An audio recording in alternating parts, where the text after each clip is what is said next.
नमस्कार, स्वागत है आप सभी का। मैं हूं प्रीति सिंह। आप देख रहे हैं संसद इस हफ्ते। संसदीय व्यवस्था और उसकी कार्यवाही से जुड़ी अहम खबरों के साप्ताहिक कार्यक्रम संसद इस हफ्ते के आज के इस अंक में हम बात करेंगे इस हफ्ते संसद में हुए कामकाज की, साथ ही बात होगी राज्यसभा की 2 सीटों के लिए होने वाले उपचुनाव की। विभिन्न संसदीय समितियों की बैठक पर भी बात होगी, जहां जनहित से जुड़े कई मुद्दों पर विचार विमर्श किया गया। ये समितियां विभिन्न विषयों की पड़ताल कर रही हैं। समितियों के कार्य की प्रगति का लेखा जोखा भी होगा। आइए शुरू करते हैं संसद इस हफ्ते।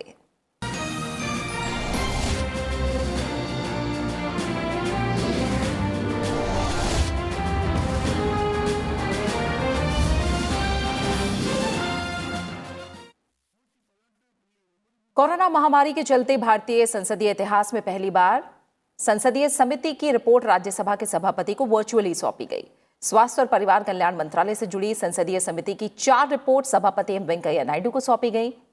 समिति के अध्यक्ष राज्यसभा सांसद प्रोफेसर रामगोपाल यादव ने रिपोर्ट की प्रति सौंपी।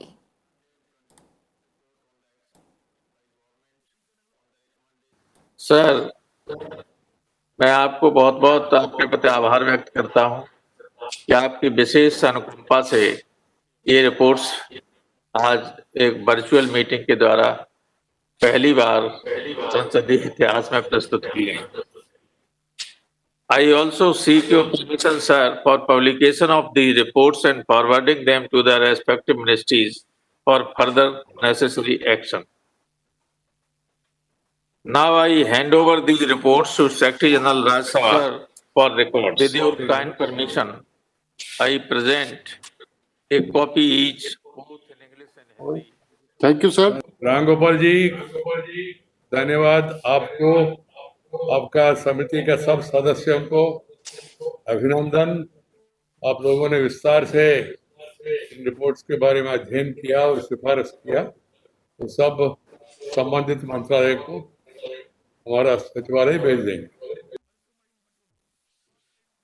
राज्यसभा के सभापति एम वेंकैया नायडू ने समिति के अध्यक्ष और समिति के सदस्यों का रिपोर्ट के लिए धन्यवाद दिया। समिति के अध्यक्ष प्रोफेसर रामगोपाल यादव ने भी वर्चुअल बैठक के जरिए समिति की रिपोर्ट सौंपने के लिए सभापति का आभार जताया।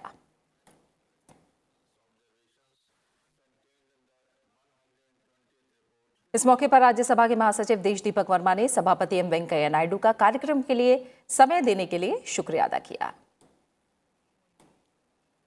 Even though there are no formal welcome and thanks in the presentation ceremonies, but I would like to make a departure today and also like to thank you for giving your precious time and also for agreeing for this is in a way a very historic occasion, because for the first time in the history of the parliament, the report is being presented virtually.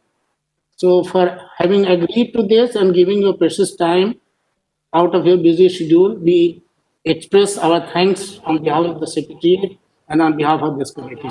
80वां Akhil Bharatiya पीठासीन अधिकारियों का सम्मेलन गुजरात के केवड़िया में आयोजित होगा।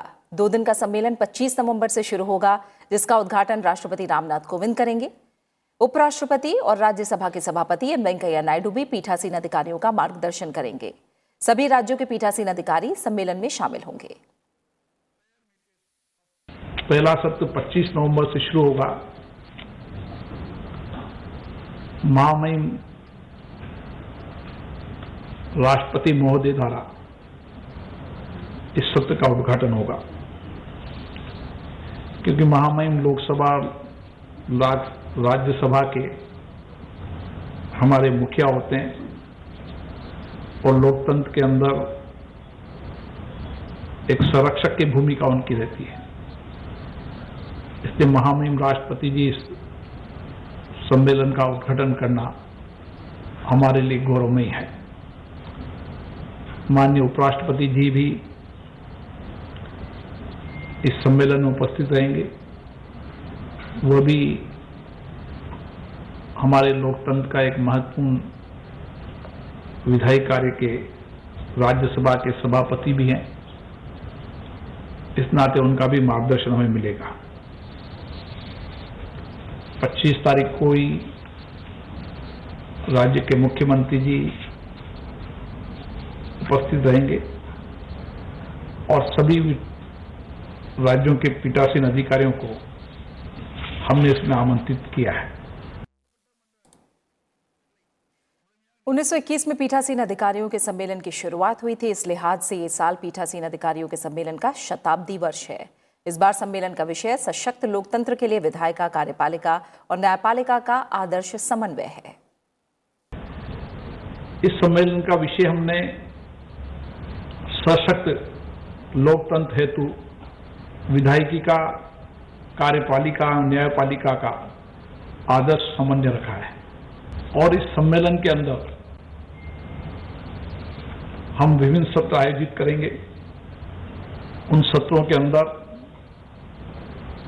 पीठासीन अधिकारी अपने अपने विचार व्यक्त करेंगे, अनुभव साझा करेंगे और जिस जिस विधानसभा, विधान परिषद ने नवाचार किया है उनके अनुभवों को भी साझा करेंगे और किस तरीके से विधायिका, कार्यपालिका, न्यायपालिका तीनों संविधान के अंग परस्पर सहयोग, सामंजस्य और बेहतर सामंजस्य करके हम किस तरीके से लोकतंत्र को सशक्त और मजबूत बना सकते हैं, देश के आम जन को राहत देते हुए किस तरीके से नई भूमिका निभा सकते हैं। लोक जनशक्ति पार्टी के नेता रामविलास पासवान के निधन के बाद खाली हुई राज्यसभा सीट के लिए उपचुनाव 14 दिसंबर को होगा। इस हफ्ते उपचुनाव कार्यक्रम जारी किया गया। उपचुनाव के लिए अधिसूचना 26 नवंबर को जारी होगी और मतदान 14 दिसंबर को होगा और निर्धारित प्रावधानों के मुताबिक उसी दिन शाम के वक्त मतगणना होगी। बिहार से ऊपरी सदन के सदस्य के तौर पर रामविलास पासवान का कार्यकाल अप्रैल 2024 तक का था।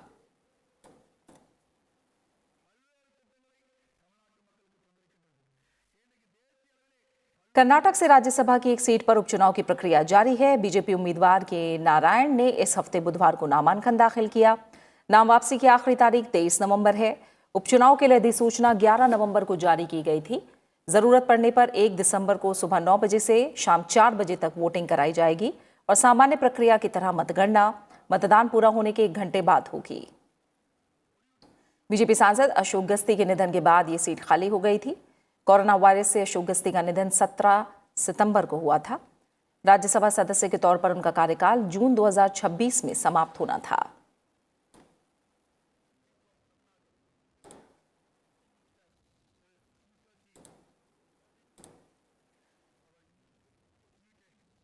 संसद की प्राक्कलन समिति ने इस हफ्ते सांख्यिकी और कार्यक्रम क्रियान्वयन मंत्रालय के प्रतिनिधियों से एमपी लैड फंड योजना के तहत धन आवंटन और उपयोग पर सुनवाई की। समिति ने भारत में नागरिक उड्डयन क्षेत्र की वृद्धि और देश के विभिन्न हिस्सों में हवाई अड्डों के विकास को पूरा करने के लिए मानव संसाधन और भौतिक अवसंरचना की आवश्यकता पर नागरिक उड्डयन मंत्रालय के प्रतिनिधियों के विचार सुने। प्राक्कलन समिति व्यय और धन के उपयोग के संदर्भ में सरकारी मंत्रालयों और विभागों के कामकाज की छानबीन करती है। ये प्रशासन में दक्षता और अर्थव्यवस्था में सुधार लाने के लिए वैकल्पिक नीतियों का भी सुझाव देती है।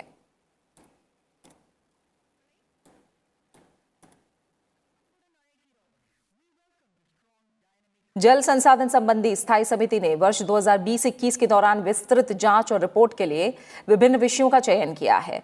जल संसाधन संबंधी स्थायी समिति ने जिन विषयों की जांच करेगी उनमें नमामि गंगे कार्यक्रम के तहत गंगा नदी और उसकी सहायक नदियों में प्रदूषण, नदियों के संरक्षण और प्रबंधन से जुड़ी परियोजना के साथ ही राज्यों के प्रदर्शन की पड़ताल शामिल है। जल संसाधन प्रबंधन के क्षेत्र में अंतर्राष्ट्रीय जल संधियों, नेपाल, चीन, पाकिस्तान और भूटान के साथ बाढ़ प्रबंधन को लेकर संधि पर विचार विमर्श होगा। इसके साथ ही भूजल संसाधन और दिल्ली में ऊपरी यमुना नदी की सफाई की जांच की समीक्षा और दिल्ली में नदी तल प्रबंधन भी शामिल है। जल संसाधन संबंधी स्थायी समिति उत्तर पूर्व जल प्रबंधन प्राधिकरण के कामकाज की समीक्षा भी करेगी। कावेरी नदी और दक्षिण भारत की अन्य प्रमुख नदियों के संरक्षण और प्रदूषण के उन्मूलन की पड़ताल करेगी। वैपकॉस लिमिटेड की भूमिका और काम की समीक्षा भी समिति के जांच में शामिल की गई है।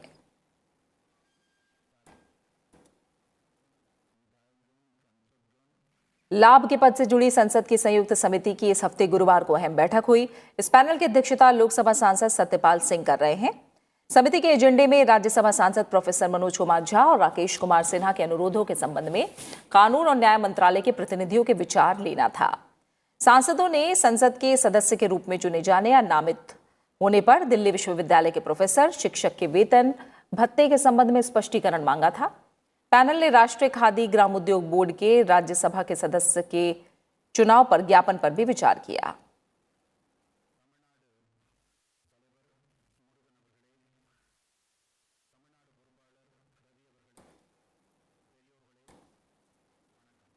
पर्सनल डेटा प्रोटेक्शन बिल 2019 पर संयुक्त समिति ने गुरुवार को अहम बैठक की। बैठक के एजेंडे में पर्सनल डेटा प्रोटेक्शन बिल 2019 पर साबल और पेपल पेमेंट्स प्राइवेट लिमिटेड के प्रतिनिधियों के मौखिक साक्ष्य जुटाना था। इस समिति की अध्यक्षता बीजेपी सांसद मीनाक्षी लेखी कर रहे हैं। पर्सनल डेटा प्रोटेक्शन बिल 2019 का उद्देश्य राज्य और निजी संस्थाओं, व्यक्तियों के डेटा के प्रसंस्करण या उपयोग को विनियमित करना है।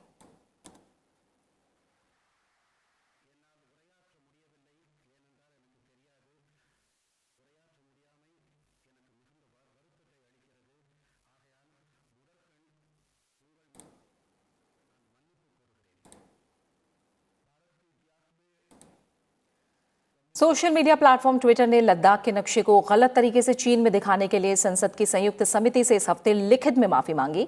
समिति के अध्यक्ष मीनाक्षी लेखी ने इसकी जानकारी दी। उन्होंने कहा कि ट्विटर ने गलती सुधारने के लिए 30 नवंबर तक का वक्त मांगा है। भारत के नक्शे को गलत तरीके से दिखाने के लिए ट्विटर इंक के मुख्य गोपनीयता अधिकारी डेमियन करन ने हलफनामा देकर माफी मांगी है।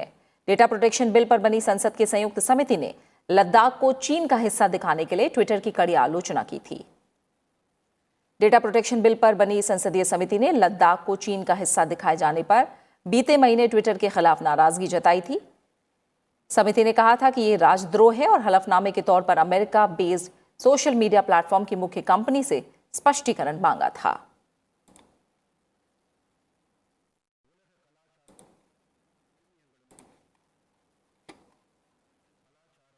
और इसी के साथ संसद इस हफ्ते में फिलहाल इतना ही। आप बने रहिए राज्यसभा टीवी के साथ। नमस्कार।